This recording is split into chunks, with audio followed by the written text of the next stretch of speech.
Hey, Ryan here, and when I went to the grand opening of Also Viking Martial Arts in Eagan, Minnesota, not only did I get to hang out with author Von Eschen, most generous host, and Demicanter or Roland Varzeka, and even go out to eat at nice restaurants, but one of the greatest highlights of the entire trip was at the end.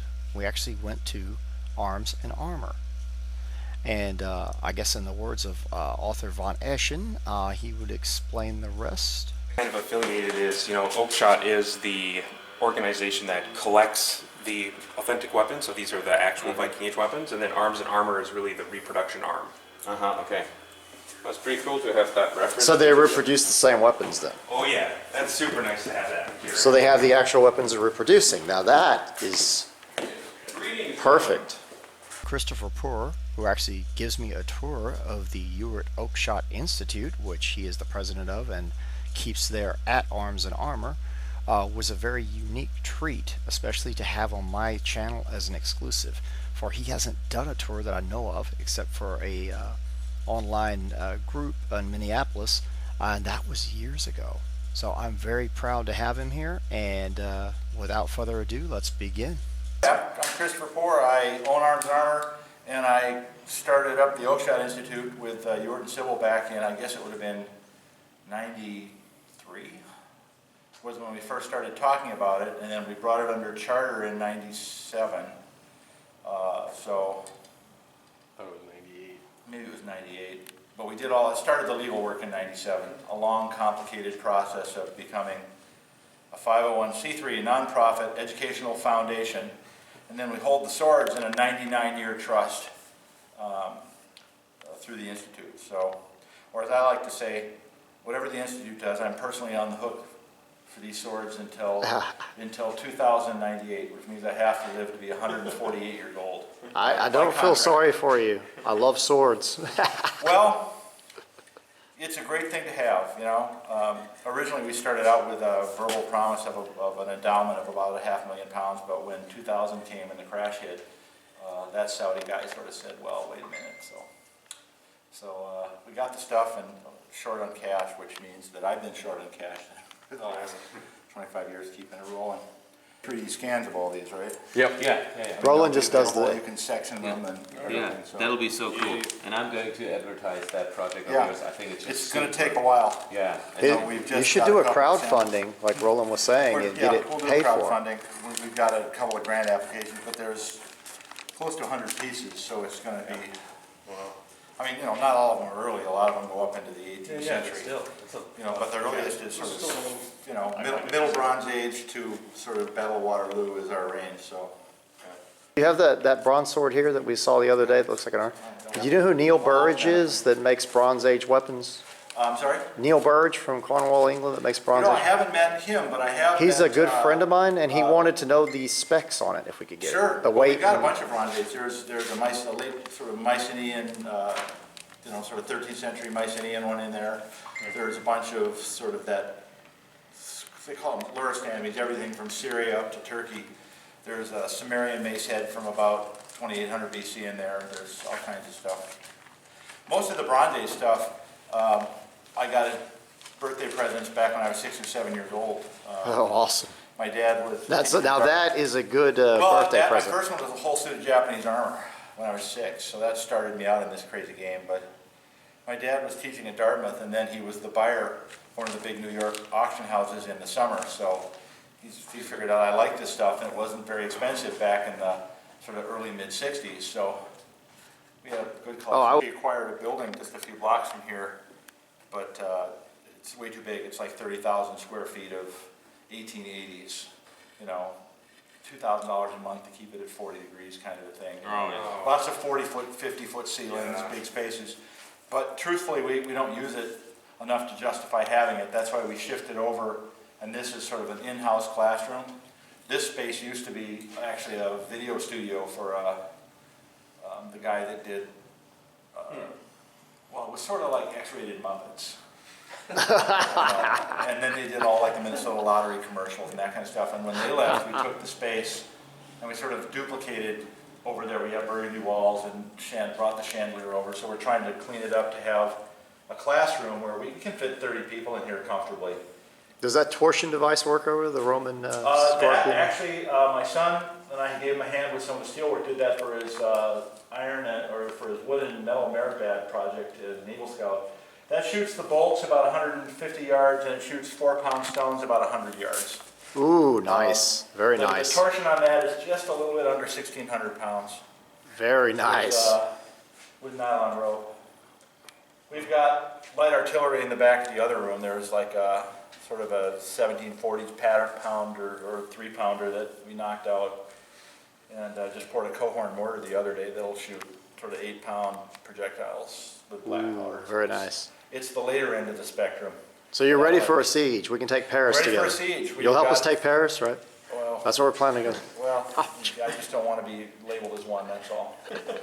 But I do fire it off on the 4th of July in my backyard, so it's a little noisy. The windows on the neighbors' houses move, but they don't break, so we know it's good. But yeah, some of the stuff is old. I mean, that's old. Those sort of officers' pontoons are probably late 17th, early 18th century. There's a pair of those. The halberd, yeah. There's that partisan is good, although Roland? that came back at a time when 1342 Lufthansa had a grams. 6-foot rule, so they hacksawed the 1342, shaft yeah. off, Yeah. So right through the language. Just Yeah. under 3 I was told from Yeah, the it's person I bought it amazing from, that her it dad brought it back from Germany in feels the so light. late It's 40s, early 50s. another example for And they did it at the airport. Original. I saw and cut it off. original The big structure. blade, right? But the partisan, that's probably 1500. If you want to show it, I'll look at it. 1510. I'll come back and check on Roland's Italian. sketch. But you can see where they just sawed right through the language. Aww. So originally, this probably would have been about there. The shaft is old, the tassels are not. But, you know, when you have a business like this, people call you up and say, I got stuff, because I think this came with a full Nuremberg black and white half armor. So, you know, it's the Burgonet, the whole, basically, down to the knee. And that's in a chest on top of the cabinet there. And but it's a fun piece of forge work. I have really high res. You know, and when you have to What's make the one, date it's- on it? The date, about 1490, 1500. Very nice. It's been gold painted. Why, I don't know. People get a hold of artifacts and then mess with them. Well, originally I think there was a rondel, but it's so rubbed off. This one, and there's another one around here somewhere. They're probably 1690, 1710. The kind of officers' pontoons. But I got those in an auction, the pair of them for $20 when Steak and Ale was going out of business, and they thought they were nothing. They were in a big bundle of bad fakes, and then there were 2 old ones. So there was a time when you could pick this stuff up if you were watching for next to nothing. And then a lot of that stuff is stuff we use in classes. You know, we do classes for kids. That's what all the shields are for. That's the Roman, and the little round ones are when we do Viking. And we use these button javelins, and we teach them how to throw. I get out with a shield, and they throw at me, and then if I catch them, I throw them back.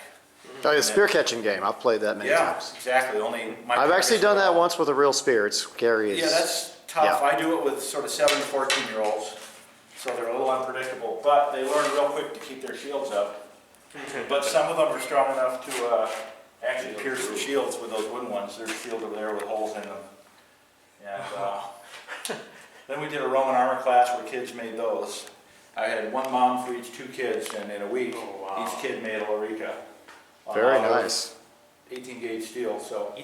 Really? Yeah, and you know, the youngest was 8, the oldest was 12. But we did them slightly adjustable, but right in this room, we had 10 kids and they all walked out with functional steel loricas. So, you know, if you give a kid a chance, they can do a lot of good. Here's what I was talking about with the, Oh, The you got strong-arm your scutums over there as well. oh yeah, the strong arm kid. And the little Viking shields, or actually ovals. Those would be more Roman style. The ovals are scutums. Yeah, they're different forms Yeah, of those scutums. are, Yeah. and then the That's why I said the Roman oval ones style. are auxiliary shields. I use different. I mean, they're obviously a 3/4 scale because the kids are all about 4'8". But it's still cool, and that And then the ballista. the I mean, ballista you winch it back. Scorpion is nice. The bolts. This is modeled after the sort of the 2nd century BC. And it's real torsion. They shoot these about 150, 200 yards at full crank. We just were using a nylon rope. We'd taken some of the tension off, but at full tension it was about 1,600 pound draw. Ooh, very nice, very And nice. it's a fun toy. I can imagine. I would love to be there sometime when you shoot it. Well, we fire it off, we use it in our camps. We'll go out to one of the big fields, but you can't do it in a football field at full crank. So it goes like 14 clicks, we do about 8, we'll go the 100 yards of a football field. Very, And that's very about as far nice, as we very go. nice. And then those legs are 15, the upper half is 15-20. The greaves are not old, but the uppers are for the 15-20. They came on that black and white armor I got, but since it was never meant to be a full armor, I pulled them off. They're just over there because we were digging stuff out of the chest. The mail shirts, early 16th century, maybe. Oh, the mail shirt? Yeah, the mail shirt is old. It's Hungarian, Russian. Let's check it out then. 1510, 1520. I love mail armor. It's one of my favorites. It's primary armor. It's all riveted, but it's primary. That's why it's so heavy. But this is. When you say primary, what do you mean? This means it would have been worn as the armor, Oh, I not under other armor. Gotcha. That's why it's so heavy. But it's the classic short journey. This is the kind of thing that's still wearing in Russia and Hungary and all that, even into the 15th century. And I was told it came from. And it's riveted, right? It's riveted. Yeah. It's hard to see the rivets, though. Well, it might be inside out if you check the back. It looks like a bunch of it is forge welded really Listen, well. See, there's the rivets. Yeah, it's riveted, you're right. It's Yeah, so no, hard to they're- see the rivets. They did they're such a all good job. riveted, but- what I'm going to do is I'm going to zoom in here so you can see I the think rivets. it's Show off every a rivet other- there with the lighting. Well, Yeah, we'll shoot Every it. other there. row. Every other row is riveted and every And row then is solid. every That's the row way is it's usually solid, made. yeah. Yeah. See, there's rivet. It looks like 14 gauge. It's probably a little heavier, but on mail. I it's- would say 14. I'm Yeah. sorry, I do a lot of mail No, I work. get you. Some of it's heavier, some of it's lighter. And they It's look like what heavier about here. Yeah, stuff you I can normally see like to that. work with. It's about like I would say about, 5/16? Nice inside. Yeah, And that's then a the other real mail common we've got, size. there's a lot finer stuff and a lot of mail. So it means that it's, they did have heavier standalone mail like this. Oh, sure. Well, the earlier stuff was even heavier. There's that shirt in Krakow that was, supposedly from the 11th century, and that's even heavier gauge and smaller rings. But then, we've got some 15th century mail, Which century was this one, just to place This it is again for the viewers since late 15th, early 16th. late 15th. But it could be a little later. I think it's been cut down. I think originally it was longer.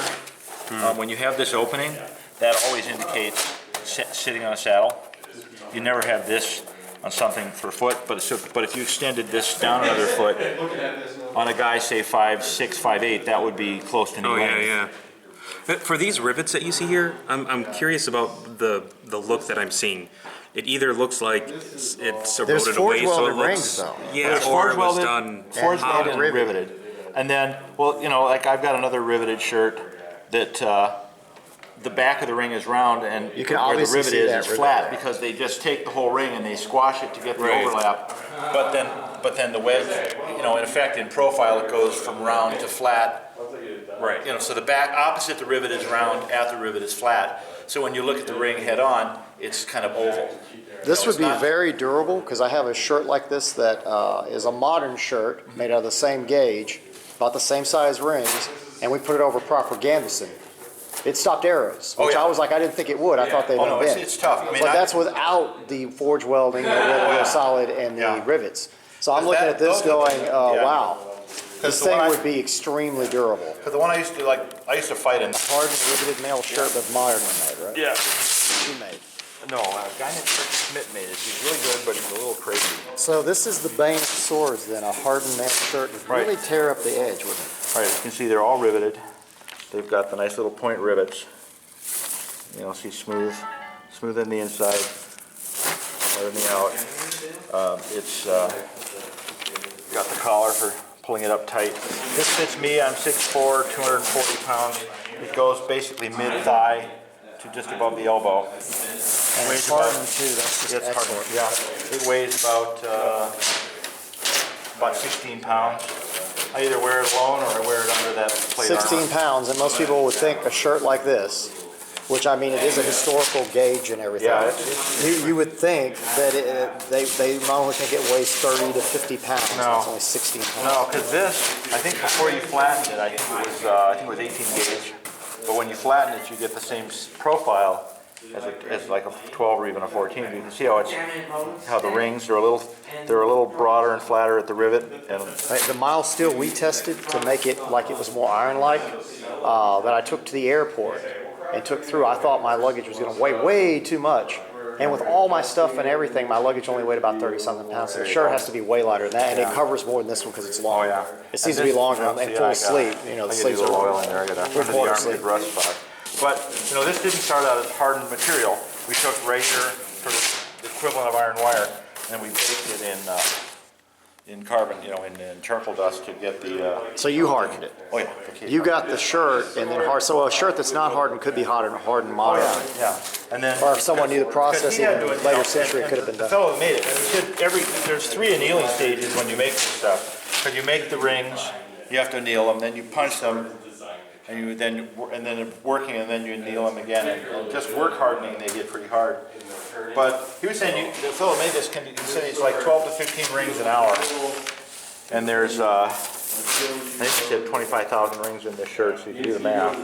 Yeah, that's a lot of work. It's a lot of work. I've made mail before, and I can attest to that. It takes a long time. Yeah, it's a long time. And then I like. And that's just bending it together. I wasn't Oh, yeah. actually riveting. Well, riveting, it's about a factor of 10. You know, I mean, he said this is about a 2,000-hour shirt, and a butted one is about a 200-hour shirt. But you can see it's got the double thick to the collar, so it's got the nice standing collar. It's a good shirt. It beats the. Is it double mail on the collar or double? Yeah, it's 6 in heavier, 1? heavier. No, it's not. It's not 6 in 1. It's just heavier and smaller. It's heavier and smaller. I see what you did. Heavier wire, smaller rings. And you see that very commonly in neck pieces, in mandals and so Standard on. one that everybody gets from India. You know, one, it's the same size, but it weighs more. And even though it's riveted, see, they're all. The one Roland and I tested is mild steel, but it was it's actually 17 gauge, Yeah, you so can it's see, way you know, smaller than this. This is all these big flats. Yeah, but the one the- we did not look like that. But the problem with these is the rivets aren't very good.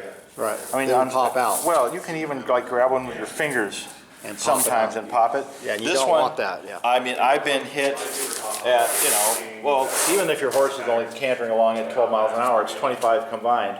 And the animals weigh 1,200 pounds, and you and your armor weigh 300 pounds. Right. So you got, you know, 4,000 pounds coming together. And even on a blunted lance, it's only that big. And I've been lifted bodily out of the saddle, and this stuff didn't tear. Didn't. So That's pretty good. it's good stuff. You know, and I don't even think Eric's making mail anymore. I mean, he disappeared. It's a beautiful shirt. It's a beautiful shirt, and he did the mail like for the restoration on the Gothic armor in the Wallace. He did that, but then he vanished off the radar. I don't know what happened.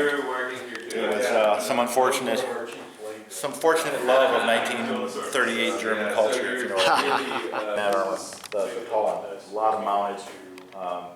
The armor we're looking at with the plume Plume, yeah, that's my old fighting armor from the 80s. is it's modern armor though. I made it back in. Yeah, very beautiful. That's, I think, the What gauge is it mostly? It's, the heaviest is 14, the lightest is 16. The one with the halberds, the first one I did. That one's the second one I did. Then the kid armor, that's for kids. That's just a smaller one. The kid armor. I wore a mail shirt under that was, you know, no butted mail shirt with it. So all these armors here are modern then. Yeah, I made all those armors. Very beautiful work. Well, except the Burgonets. Burgonet's 16th century. Oh, the helm. On the one, that's an old Burgonet. Oh, you can tell. Yeah. It's Do you got- know what gauge it averages out at? What, like 18 probably? What? Old one? It's hardened, correct? Some of it's 20, some of it is 16. Yeah, but hardened, that makes it Oh, like but it's super hard. Yeah, if it's super hardened, then the way a scale to go on it, if you'd be doubling the gauge if you were counting it and trying to pierce it. Even that late? Not sometimes. You can see it was hardened and damaged due to the This is hard cracking enough, I here. couldn't punch a hole through it Hey. when I tried to. Check out the cracking here. Well, that's, yeah, I just need that. But see this cracks? Yeah. You gotta know the cracks. This That came with that black came and about white. when it was created, Well, correct? no, this bill doesn't, this is not right. Originally, it wouldn't have Somebody been added the joined here. bill. It would have come down and out, and obviously what happened is, in antiquity, the bill corroded off, so somebody restored it by And when putting they this did, bill they on it. cracked the armor. Well, or it was cracked to begin with, but there's. Right, but I'm saying that shows the hardness that it actually cracked. yeah. Well, That didn't bend or, you No, know. no, no. Like another good example, of really lightweight but strong material. You can feel the difference in the metal too, just touching it. What I'm saying is just touching it, it feels feel more like these- glass-like than steel. Like these are 1470, 1480, I think. They're actually a Hans Pruner. So he's an Innsbruck maker. And we should put little gloves on it. But you can see this is Gothic armor, that's fighting armor. And that's, you know, Very well made. yeah, well, they give good articulation. The other one, Oh yeah, you got gloves on now too, so you can actually really. somewhere around, I thought they were in here, I have a pair. And since- I have the finger gauntlets as well, but they aren't in here, so I'm not quite sure where they migrated off to. Very nice. I Well- love the work. It's hardened as well, right? Oh, yeah. And Hans That's why Pruner you was- start seeing a lot thinner plate, is Oh, because they yeah. got hardened at an earlier period, they But, you couldn't know, I mean, harden it. this is 1470, you know, high Gothic. This is about the same time as the Sigismund armor. And, you know, they aren't missing lames. It looks short, but the reality is, when it's on your hand, it's like the Knight, the Devil in Death, this is what he's wearing. So when you make a fist, you're totally covered. And on a shorter person, the cooter would go here, so this would actually be like that. So you get a sense of the size of the human being. I'm They were smaller. smaller than me, you know. But I bet you this is, Wait, this would have come up where? See if I can slip it on, just to see. so if your arm was that much shorter, this would fit you. About an inch shorter. The hand surprisingly does, seems to. Oh, yeah. But see, when you close your fist, now you're covered. Right. The Japanese had a lot of gauntlets made like that as Sure. well. Or Because you don't need that. and they'll have a little piece. Well, Oh, I've if you got- can see it right where Oh, yeah. my knuckles are, but not on the tips. I've got 3 or 4 Some like pairs that, of those. too. Yeah, we've got a couple of full Japanese armors as well, so. That is really. I have some amazing how- reproductions that were sent to me by Michael Astorita from Iron Mountain Armory, and 2 full Yorari, but they're later century Japanese armor. They're pretty cool. Yeah, the ones I've got are not. I'm supposed to fine test quality. them and They're see how- retainer armor from 1720s, 1730s. But the one pair of sleeves is a beaut. They've got all the gilding and all the little work. The other is much more of a retainer armor, but I used to wear it. As a little kid, it was like a broomstick in a garbage can, but I beat the snot out because I wore it a lot. This is an iceberg net. This one is Ooh, very, 15. very nice. 40. That's a really. I like the work on it. Yeah, that's a nice burgonet. So that's etched in, or? That's etched in, yeah. Here's a piece. Oh, it's beautiful on the actual And then this one, crest. this one is sort of a classic death's head. A little bit later, sort of 1580, sort of cuirassier, heavy cavalry, probably pistols and lances. Very, very nice. It's a lot heavier. I want to feel the helmet. This is much heavier, but probably not as hard. Because with pistol bullets, hard didn't necessarily do you good. It could crack and go through, right? And then this one is a little earlier. This one's about 1510. Believe it or not, I tested a modern 12 gauge Viking helm that was sent to me, Yeah. and it stopped 40 caliber Smith & Wessons, 22 rifles, Oh, yeah. and a 9mm.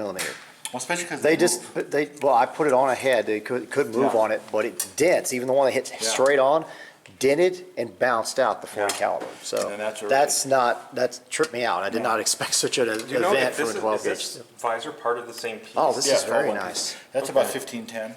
1510. So these rivets So are it's really it's just hardened, decorative. correct? This Oh, one, yeah, Yeah. gotcha. It's quite hard.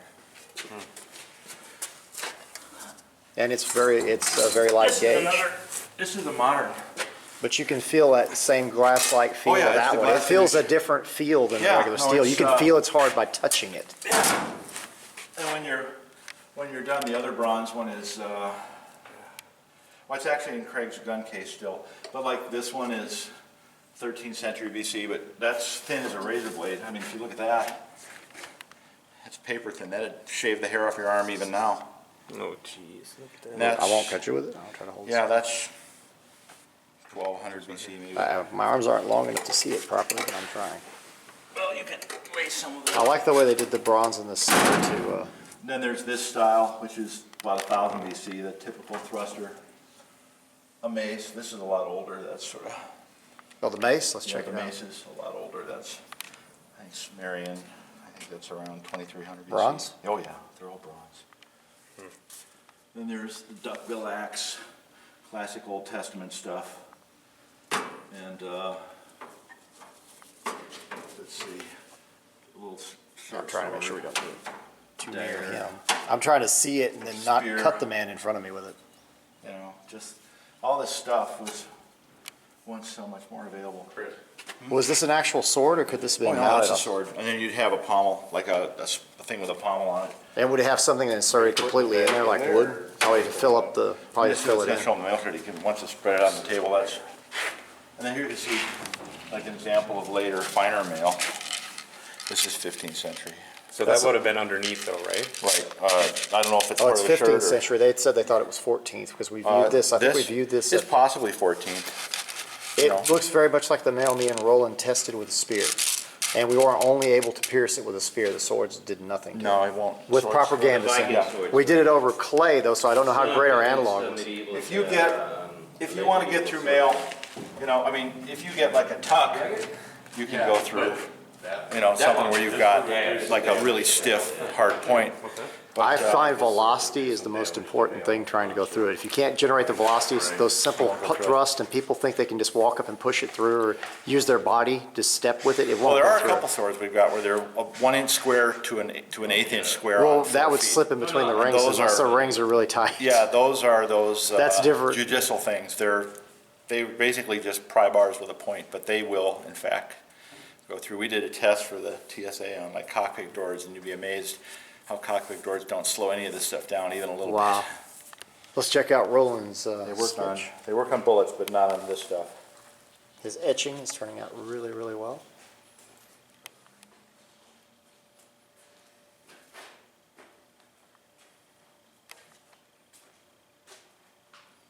Have to close one eye. Moonbrand is So it must becoming not artwork. have a three-dimensional. Oh, shit, this paper is. When you get